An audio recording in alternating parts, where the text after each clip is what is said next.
Corporate ఇంగ్లీష్లో powerful word వచ్చేసి accumulate అన్నమాట. దాని మీనింగ్ తెలుగులో అక్యుములేట్ అంటే కొంచెం కొంచెంగా కలెక్ట్ అవ్వడం, అలాగే పెరుగుతూ ఉండడం అన్నమాట.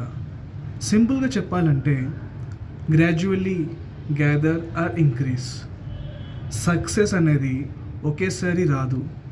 డైలీ ఎఫర్ట్స్ అక్యుములేట్ అయ్యి రిజల్ట్స్ ఇస్తాయన్నమాట. ఈరోజు మన వర్డ్ అక్యుములేట్ డైలీ లైఫ్లో ఎలా యూజ్ చేస్తుందో చూద్దాం. Dust accumulates if you don't clean regularly. అలాగే interview usage, I accumulated experience through internships and projects.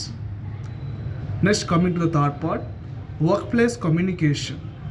We need to accumulate accurate data before making a decision. Now coming to the fourth part, content writing or start storytelling or writing.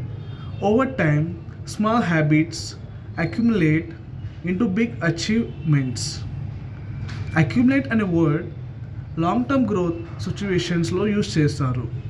ఇది patience and కన్సిస్టెన్సీని reflect చేస్తుంది.